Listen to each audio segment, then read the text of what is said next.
Episode 2, Letters from Lisbon, from the series, Whispers of the Heart setting, Lisbon, Portugal theme, historical love, lost connection across time. Embark on a wonderful journey of love, experience a soothing, beautiful story, capturing bittersweet love. Punchline, the ink faded, but the longing never did. In the heart of Lisbon, where trams rattle over cobbled hills and fado music leaks through alleyway shutters, the past is never far behind. It lingers in peeling azulejos, in perfume shops unchanged for decades, in balconies where vines still stretch like lovers' hands toward sunlight they may never touch. Some cities move forward. Lisbon remembers.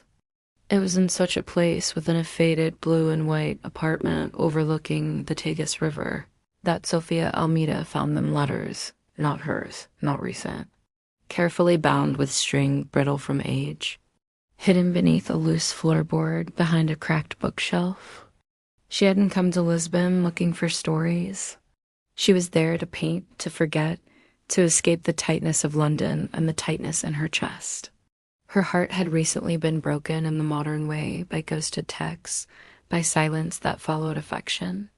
But what she found beneath that floorboard was a different kind of heartbreak, one far older, one far deeper. The letters were written in ink faded by time, their script elegant and slow, like someone composing with their whole heart rather than just their hand. They were dated 1943 to 1946 wartime Lisbon, neutral but trembling. The sender signed only an initial, M. The recipient was Alma. They were letters of a forbidden love. M was a sailor in the Portuguese Navy, stationed on a supply ship and bound by silence. Alma was the daughter of a Spanish exile, a pianist who played nightly in a shadowy riverside tavern. The letters spoke of stolen evenings spent dancing beneath blackout curtains, of whispered promises exchanged between air raid sirens and midnight curfews. They chronicled a romance carried in smuggled glances and moments small enough to fit into memory but too large to forget. The war ended, but the letters did not. What shifted, somewhere in the stack, was tone. M's words grew urgent, then uncertain, then quiet. His last letter was unlike the rest. It was shorter. A farewell written without explanation. A single sentence that pierced through 70 years. I cannot be where you are, but I have never left you. There were no replies. Only one voice speaking across time. Sofia became obsessed.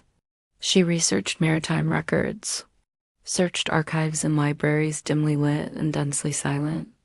She traced the name Alma Diaz to a listing in a 1940s music journal. She found, tucked in a digital archive, an obituary. Alma had died in 1979, unmarried, buried in a quiet Lisbon cemetery by the sea. The gravestone read only, "She played as she loved with her whole soul." Sofia visited the grave. She stood beside it for a long time, holding the final letter. It was autumn, and orange leaves drifted down as if reluctant to let go of the trees. There was no sign of no burial records, no returned letters, just a story that stopped. But that story had changed Sofia. Something in Alma's longing had become her own. Something in M's silence reflected every unanswered message Sofia had ever reread. Theirs had been a love not built for time, but for remembrance. Sofia began painting again, not modern abstracts or lifeless commissions, but portraits, soulful, romantic, layered. The first canvas she completed was titled Alma. The second, The Sailor's Promise. She held an exhibition in a Lisbon gallery the following year.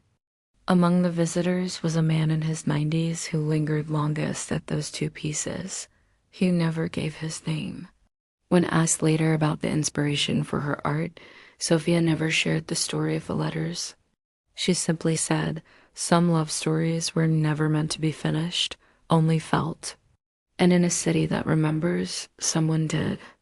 Because sometimes the heart writes what life never dares to send, and though the ink may fade, the longing never does.